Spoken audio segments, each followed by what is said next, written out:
मौन एकादशी की व्रत कथा सुनने और व्रत करने से मिलती है सुख, समृद्धि और मोक्ष की प्राप्ति। जय जिनेंद्र, आप सभी का स्वागत है। माघशर सुद 11 यानी मौन एकादशी पावन पर्व। इस दिन भूत, वर्तमान और भविष्य के 24 तीर्थंकर भगवान के 150 कल्याणक हुए।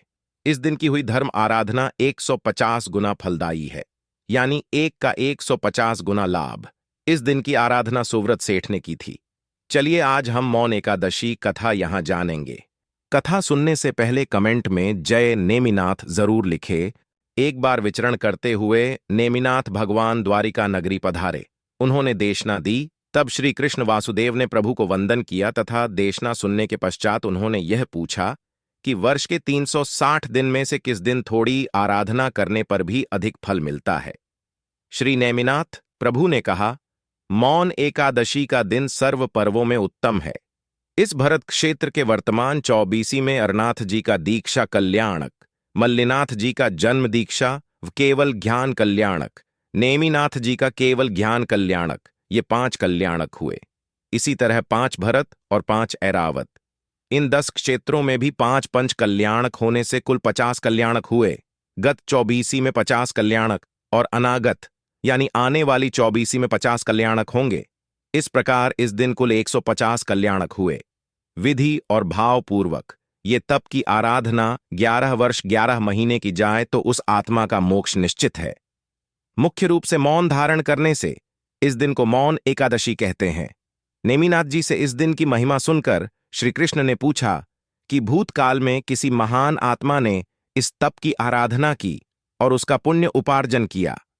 तब नेमिनाथ भगवान ने सुव्रत सेठ की कथा सुनाई। घातकी खंड के दक्षिण भरतार्थ में विजयपुर नगर के राजा नरवर्मा और रानी चंद्रावती थी। उस नगर में सूर नाम के सेठ रहते थे। वे बड़े धनवान और धर्मप्रेमी थे। सेठ ने एक बार गुरु से पूछा, मैं रोज धर्म नहीं कर सकता, तो मुझे एक दिन ऐसा बताइए जिस दिन धर्म करने से ज्यादा फल मिले। तब गुरुदेव ने मौन एकादशी की महिमा कही और उस दिन 24 उपवास, 8 प्रहरी पौषध आदि विधि बताई। सेठ ने विधिपूर्वक तप की आराधना की। आयुष्य पूर्ण न होने पर वे आरण नाम के 11वें देवलोक में देव बने। देवलोक में आयुष्य पूर्ण होने पर वहां से चलकर जम्बूद्वीप के भरत क्षेत्र में शौरिपुर नगर में समुद्रदत्त सेठ की पत्नी प्रीतिमती सेठानी की कुक्ष से पुत्र रूप में उत्पन्न हुए। गर्भ के प्रभाव से माता को व्रत पालन की इच्छा होने से बालक का नाम सुव्रत रखा गया। जन्म के समय गर्भनाल गाढ़ाने की जगह अपार धन प्राप्त हुआ, इसलिए पुत्र का बड़ा जन्मोत्सव मनाया गया। 8 साल की उम्र में पाठशाला जाकर उन्होंने सारी कलाएं सीखी। युवान हुए तब 11 कन्याओं के साथ उनका विवाह हुआ।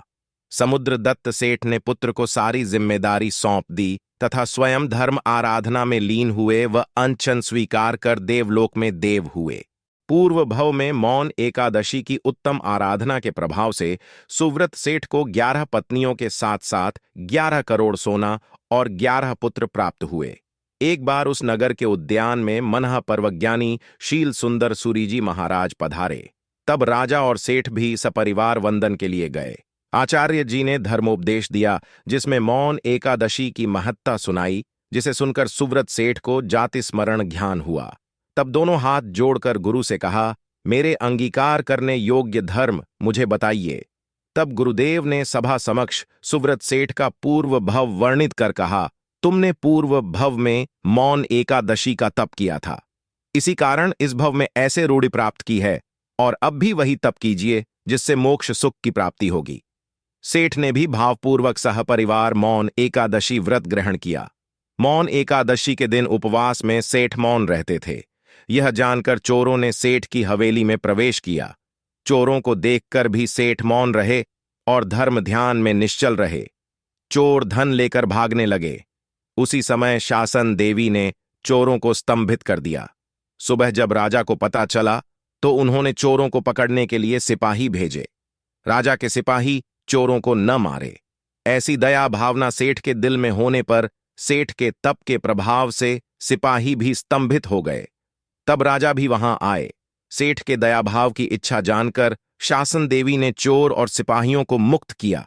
एक बार मौन एकादशी के दिन नगर में आग लग गई। लोगों ने सेठ को घर से बाहर आने के लिए कहा, पर सेठ तो परिवार सहित पौषध ग्रहण कर धर्म ध्यान में लीन थे।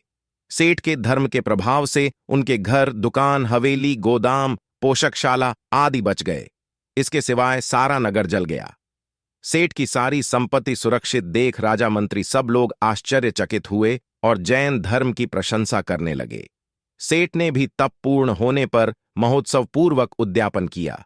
सेठ ने सोचा, अब मुझे गुरु के पास जाकर चारित्र ग्रहण कर जन्म सफल करना चाहिए। पुण्य योग से मनः परवज्ञानी आचार्य शील सुंदर सूरी जी महाराज से पधारे। ज्येष्ठ पुत्र को घर सौंपकर सेठ और उनकी 11 पत्नियों ने दीक्षा ग्रहण की। एक बार मौन एकादशी के दिन सुव्रत साधु कौशल ध्यान में लीन थे। तब एक मिथ्यात्व देव ने उनकी परीक्षा लेने की इच्छा से एक अन्य साधु के शरीर में प्रवेश कर सुव्रत मुनि के सिर पर रजोहरण से प्रहार किया। क्रोध न करते हुए सुव्रत सेठ ने आत्म मंथन किया। शुक्ल ध्यान में आरूढ़ होकर घाती कर्मों का क्षय करके उन्होंने केवल ज्ञान को प्राप्त किया। सुव्रत केवली ने अनेक जीवों को प्रीतिबोध देकर कई वर्षों तक केवली पर्याय का पालन कर अनशन ग्रहण करके सिद्ध गति को प्राप्त किया। यह संपूर्ण कथा नेमिनाथ प्रभु ने श्री कृष्ण वासुदेव को सुनाते हुए मौन एकादशी की महत्ता समझाकर शासन का उद्धार किया। मौन 11 की तपस्या व आराधना करके अनेक जीवों ने मोक्ष की प्राप्ति की है। आइए हम भी इस तरह मौन धारण करके ऐसी विधिपूर्वक धर्म आराधना करके मोक्ष को प्राप्त करें। कमेंट में जय जिन शासन या जय नेमिनाथ जरूर लिखे। सकल विश्व का मंगल हो। धन्यवाद।